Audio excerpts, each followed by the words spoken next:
melakukan pemeriksaan ya Pak ya. Nah sebelum melakukan pemeriksaan lebih lanjut, coba lihat gelamnya, nggak pakai gelang ya kalau ini. Coba sebutkan nama dan tanggal lahirnya. Nanti kita cocokin dengan rekam medis pasien ya. Baik, siapa namanya? Oh, kirain bunga tadi. Baik, dipanggilnya apa Pak? Abun. Baik Pak Abun, kita mulai dari pemeriksaan saraf ke-1. Nanti Bapak dengerin apa saya ya, kalau instruksi saya, dan nanti kalau memang ada yang perlu dijawab, ya. Baik, Bapak pakai kacamata nggak? Tidak, ya. Baik, kalau begitu dari mulai saraf pertama, yaitu penciuman. Nah, Bapak ada masalah dengan penciuman? Misalnya lagi pilek atau lagi pilek. Kalau lagi pilek nggak bisa diperiksa Pak. Udah sembuh. Oh, pileknya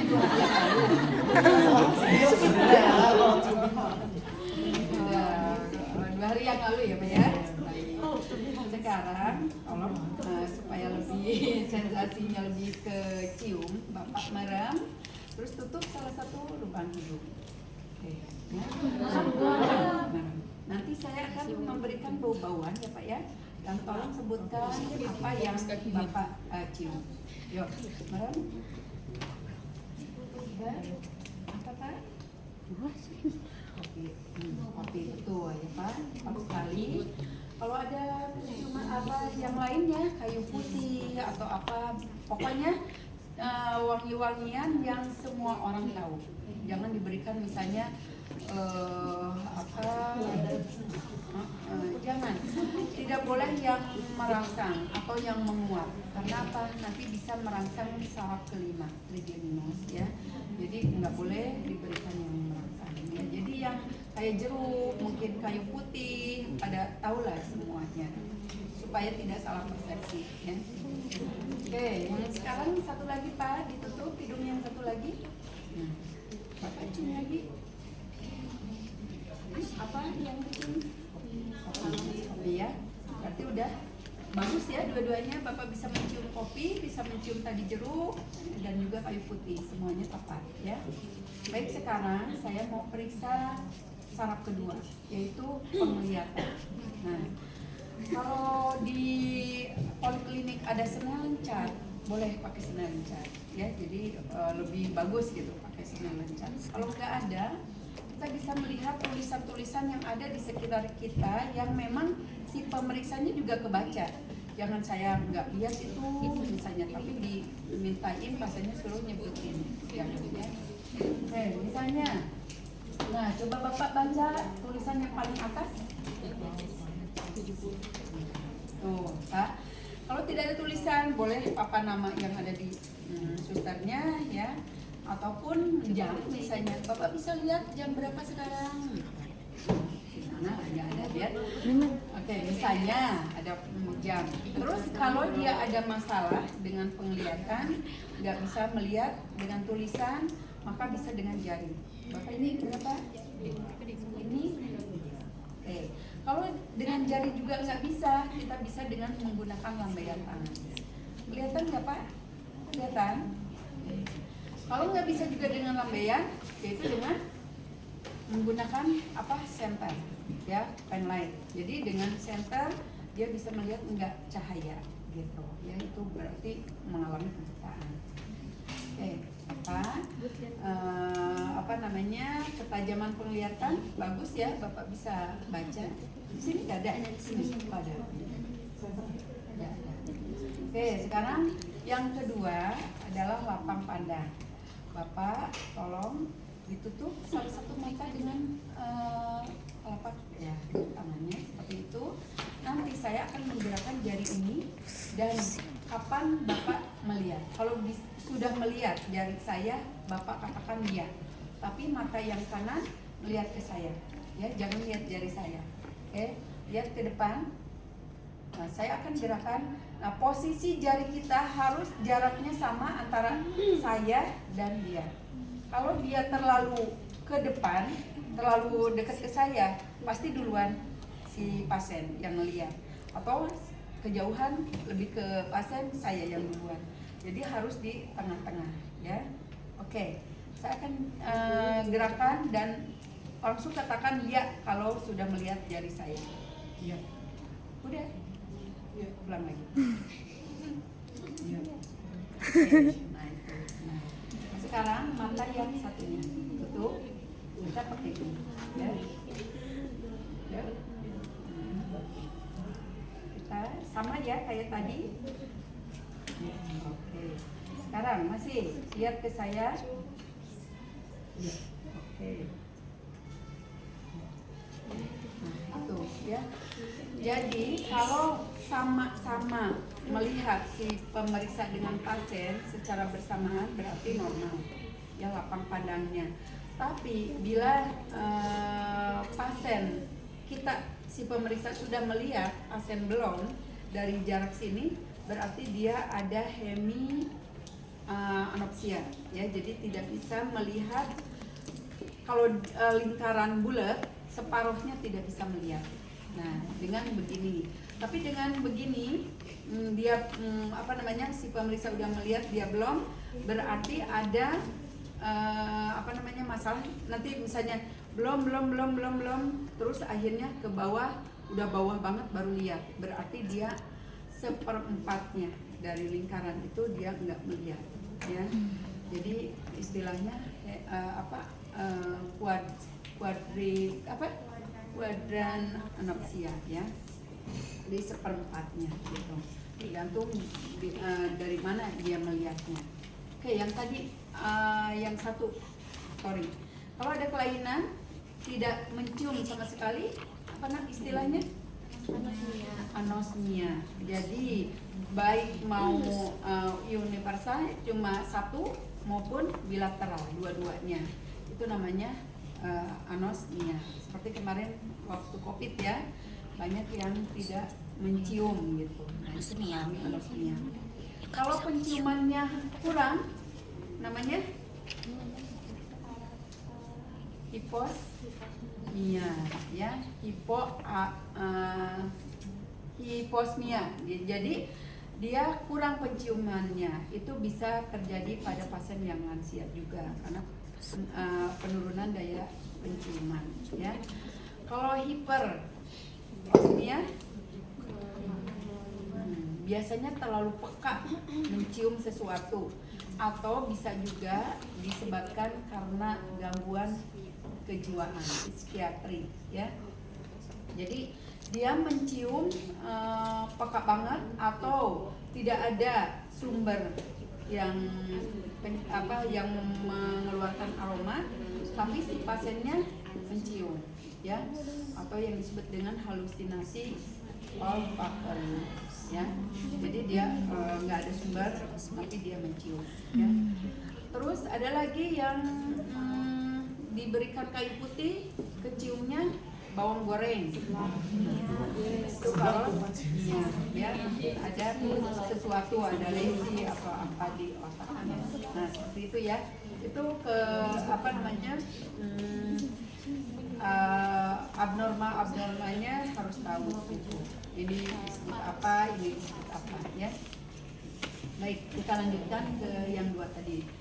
Berarti Bapak bagus ya, saraf keduanya. Kita lanjut ke saraf ketiga, 4, 6. Jadi saya akan memeriksa gerakan bola mata Bapak ya. Yang pertama gerakan bola mata, Bapak ikuti jari telunjuk saya kemanapun dia bergerak. Nggak usah dengan kepalanya, cukup bola matanya aja. Oke, ikutin sini ke lateral ya, ke atas, terus ke bawah. Ini lagi. Oke, sini, sini. Kemudian ikutin. Oke, bagus ya. Bola mata Bapak. Jadi kita periksanya dari tengah, medial, ke samping, terus ke atas, ya, terus ke bawah, ke atas lagi, ke tengah, ganti, ke kiri, ya, ke medial, ke atas, ke bawah, ke atas, ke tengah. baru dideketin jarinya.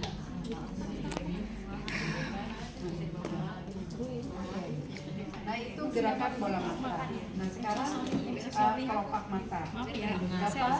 Lihat ke depan. Lihat ini sampai 1 menit. Ya kita inspeksi bagaimana palpebranya, kelopak matanya. Kemudian Bapak lihat ke atas ya, lihat terus ke atas. Nah kita lihat ya, ada terjatuh atau enggak ininya, kelopaknya. Oke, sekarang ke bawah sama ya, kita lihat itu selama masing-masing 1 menit. Untuk melihat apa? Untuk melihat apakah ada palpebra yang jatuh ya, atau yang disebut dengan ptosis. Kayak suruh ke atas dia ada gini nih gitu ya, jadi nggak bisa lihat ke atas, itu namanya ptosis ya. Tadi kalau gerakan bola mata, kalau tidak ngikutin jari namanya dia ke sini, yang satu ke sini. Strabismus ya, atau ya ini bahasa medisnya strabismus ya. Oke Bapak, selanjutnya kita periksa mata Bapak ya.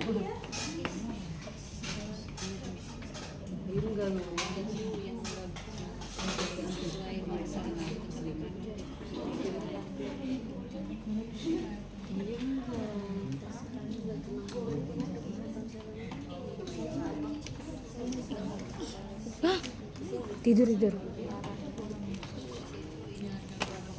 Tangannya di sini ya. Terus lihat ke saya.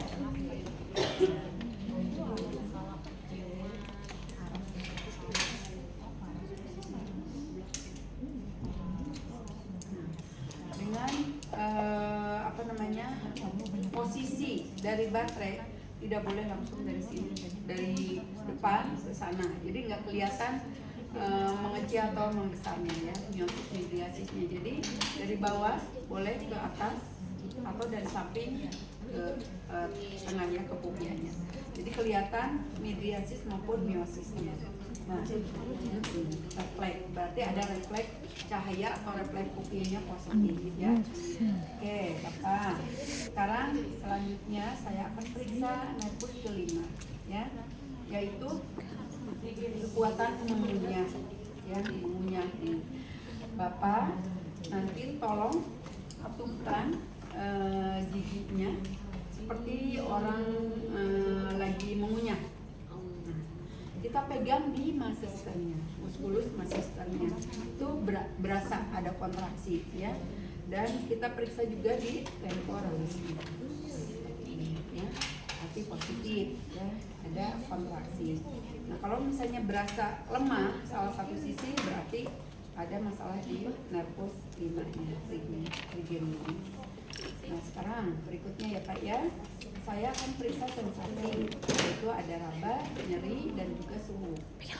Sama ada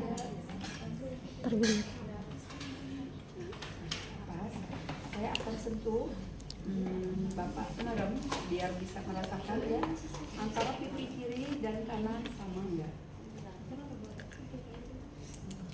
Sama. Rasanya halus atau kasar?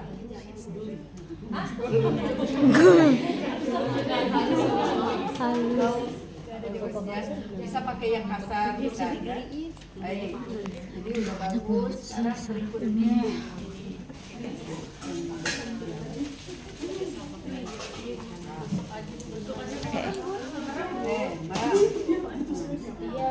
Oh iya, tadi lupa ya, selain pipi juga ini ya.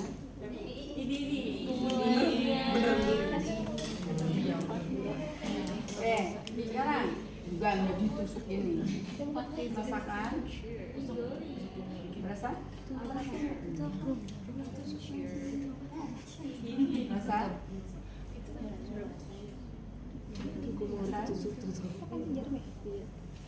Apa? Tajam? Enggak, maksudnya tajam ya.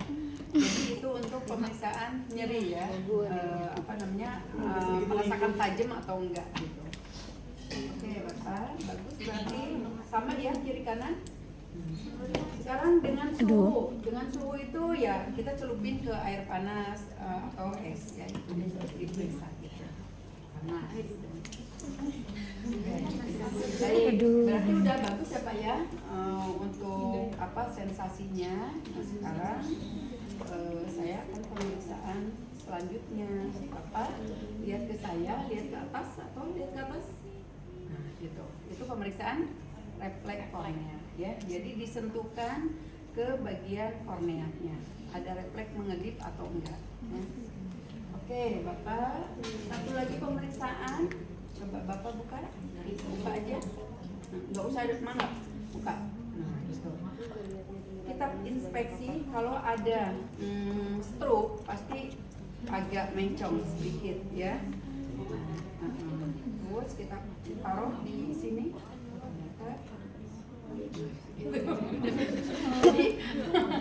Jadi refleks apa namanya cepat nutup gitu ya. Ini ya ibu nggak tidak soalnya. Ini taruh.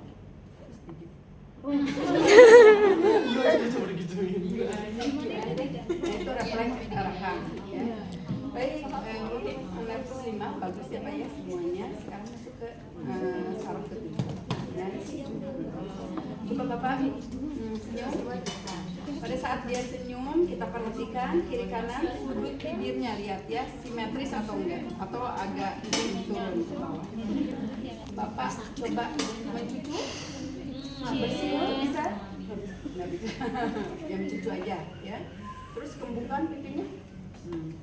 Kemudian Bapak ngerti, kita lihat kerutannya. Kalau yang mengalami gangguan ini tidak terjadi kerutan di dahi ya. Mungkin pada saat menggembungkan pipi juga tidak mampu ya, atau kempes satu. Pada saat disuruh bersiul nggak mampu ya. Kemudian pada saat suruh tersenyum juga jatuh satu. Ya udah tadi suruh itu aja. Oke. Sekarang pemeriksaan kedua adalah Bapak julurkan lidahnya ya. Kemudian kita berikan kapas, bukan kapas, secari kertas, taruh di kertas tersebut, terus taruh di bawah lidahnya gitu. Pangganan maksudnya. Jadi kertasnya di kertas kecil aja taruhin, terus dilipat gitu supaya bisa naruh di lidahnya. Nah, dia suruh merasakan pahit, manis, atau asin, ya. Bisa pakai garam, pakai gula, ataupun pakai kopi. Baik, Pak. Bagus semua ya. Tapi tadi katanya kemarin keluhannya agak kebas ya. Terus ininya agak beda ya. Itu mungkin ada sedikit gangguan pada saraf kedua ya. Baik. Selanjutnya ada pemeriksaan ke-8 Pak, yaitu mau memeriksa pendengaran dan keseimbangan. Nah, ini saya punya ada 3 pemeriksaan. Tolong Bapak rasakan dengingan dari garpu tala ini. Rasakan, saya akan taruh di dahi Bapak. Nah, setelah ditaruh dengan saya getarkan, nanti ada bunyi. Nah, Bapak dengerin di kedua telinga Bapak. Apakah ada perbedaan atau bisa merasakan, bisa mendengar mana yang lebih panjang? Ya, oke. Boleh kalau mau mendengar lebih fokus. Kedengaran Pak? Atau enggak? Tidur. Kurang kencang. Oke.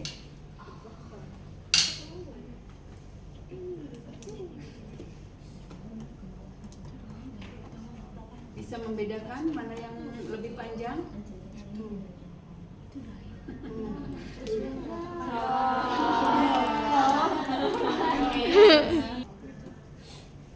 Dengeran? Coba rasakan, ada nggak perbedaan kiri atau kanan? Habis. Tapi ada nggak? Merasakan nggak? Ngerasa dua-duanya, tapi merasakan ada yang lebih terdengar atau enggak?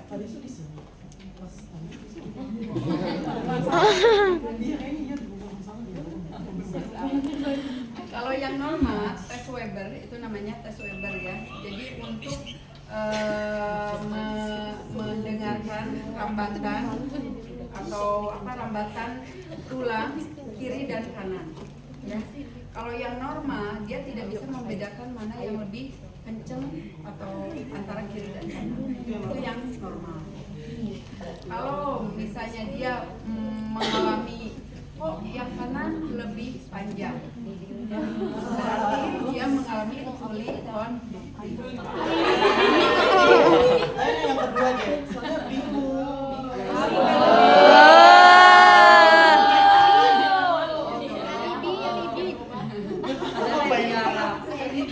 Tapi misalnya nanti udah diketahui dia ada gangguan di tuli kanan, misalnya tadi di tuli kiri misalnya ya, dia mendengarkan lebih panjang di tuli kanan ya, kanan, berarti dia tuli kondor. Ternyata misalnya memang dia mengalami gangguan pada telinga kanan. Tapi apabila dia mendengarnya lebih panjang ke telinga yang sehat, berarti tulinya tulis sensor. Ya. Ya.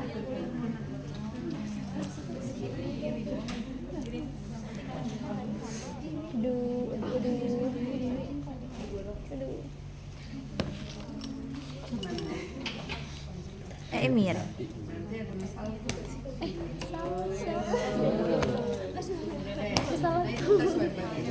Jadi kita harus jelasin apa sih yang harus dia sampaikan ke pemeriksa. Jadi misalnya, Bapak, saya akan taruh garpu tala ini yang sudah saya petik, misalnya ya, atau getarkan, dan Bapak coba rasakan ada perbedaan nggak antara kiri dan kanan, dengingannya, ada yang lebih kuat atau enggak, gitu aja.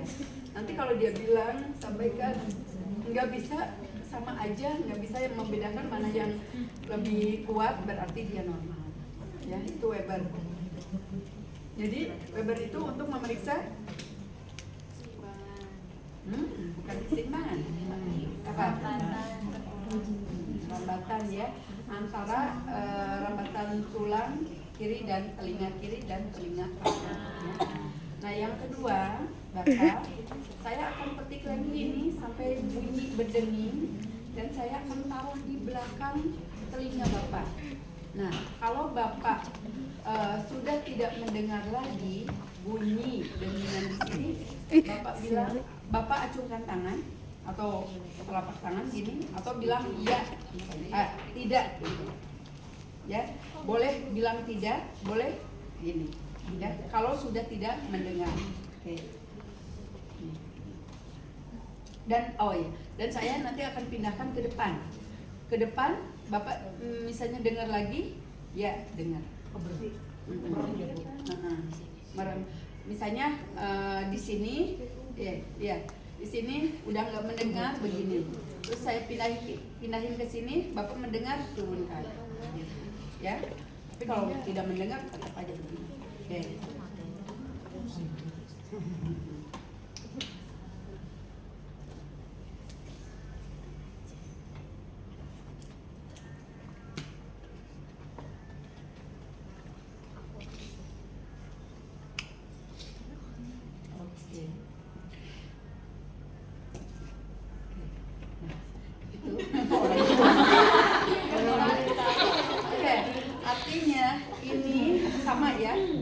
Kiri kanan, biar kelihatannya sebelah sana. Kalau nggak dengar, gini. Kalau misalnya dengar lagi tuh, ini.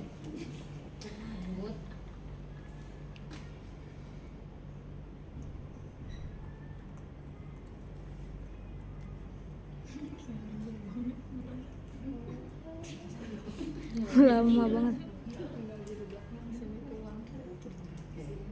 Nah, dengan mendengar aja ke depan artinya udah normal.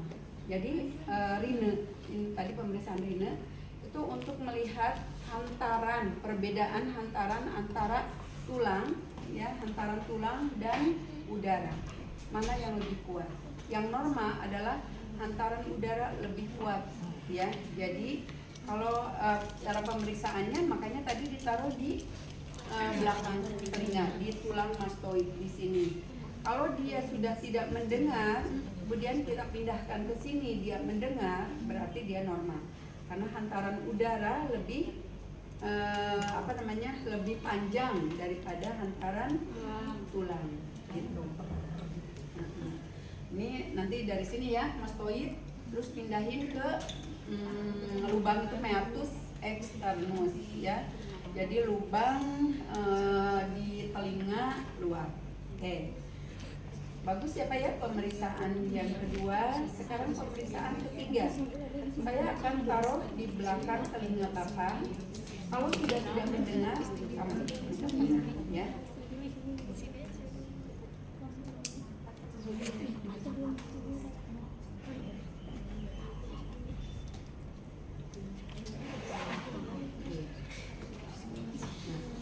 Kalau sama, saya masih berapa sih?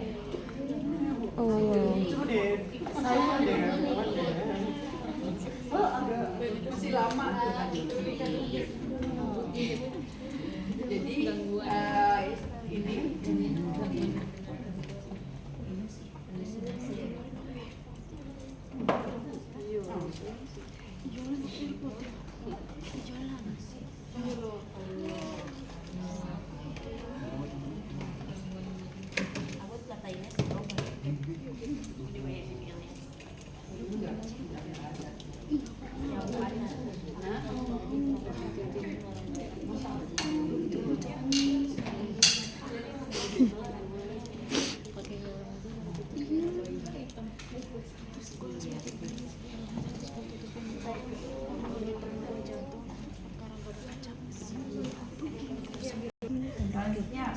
selanjutnya Bapak berdiri menghadap ke sana, menghadap ke sana.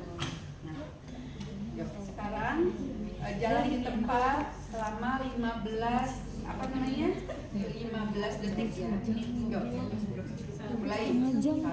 setengah jam. Mana matanya sorry. 5, Pengen takbir ini. 8, 9, 10, 11, 12, 13, 14, 15. Cukup. Ini untuk keseimbangan ya? Nah, kalau tidak ada masalah, berarti normal keseimbangannya. Nggak normal. Tapi kalau biasanya ada masalah di keseimbangan, dia terus berapa serius? Makanya kenapa kita di belakangnya Berarti supaya kita Bapak siap ya, sama supaya Bapak. dia jatuh atau apa tinggal di ya. Kayaknya kalau dia jatuh Oke, nah itu bisa ya dengan cara jalan dengan tangannya. Lu isdet gue aja. Iya sih palanya, kepala ini udah diameter kelihatan deh. Nervus atau saraf ke 9-10 Bapak ya. Wah, Allah. Coba Bapak ini dulu. Bapak taruh menelan ludah. Nah, kalau dia bisa menelan ludah, ya berarti suruh menelan ludah. Atau kalau ada air minum, dia suruh minum. Kita periksa kontraksi di lehernya. Atau kalau cowok mah nggak ada jakunnya ya. Nah, kan tadi apa ya? Berarti ini refleks menelannya bagus. Kalau yang jelek ya nggak ada gitu ya. Refleks menelannya. Semua macam. Berikutnya coba Ini kemana? Pak, buka matanya. Buka mulutnya. Katakan A. Kita lihat pukulannya. Ya. Kalau dia bilang katakan A, biasanya terangkat. Jadi lidahnya yang tadinya tutupan nih sama lidah, jadi naik ke atas. Ya, lidahnya bergetar. Kalau ini ada masalah, dia akan mencung ke arah sisi yang sakit.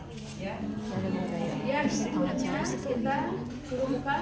nggak bisa Mulutnya dan kita sentuh pangkal lidah yang paling bawahnya refleks muntah ya. Biasanya kalau ditaruh di ini dia muntah berarti refleks muntahnya ya. Nah, seandainya refleks muntah, refleks menelannya tidak ada atau terganggu, apa yang akan terjadi pada pasien? Betul, risiko aspirasi ya, betul sekali. Jadi kita harus segera melaporkan ke dokternya bahwa saraf ke-9, 10 atau saraf ke-9, 10 dia mengalami negatif atau tidak normal ya, gangguan. Berarti kita kolaborasi untuk pemasangan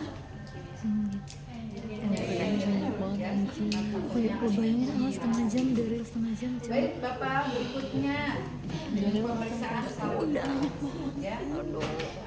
Coba sekarang Bapak lawan tangan saya akan saya taruh di salah satu titik Bapak dan Bapak lawan. kalau kayak gue pengen ronsen ini gue lawan ke arah kiri.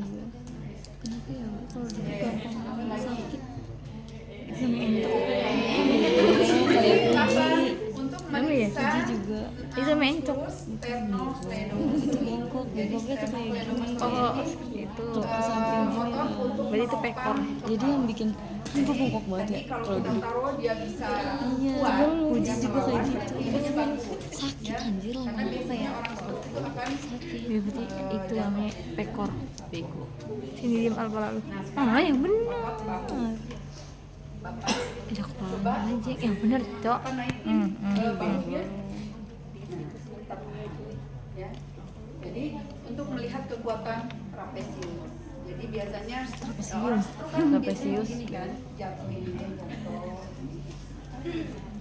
Jadi saraf ke-11 bagus ya.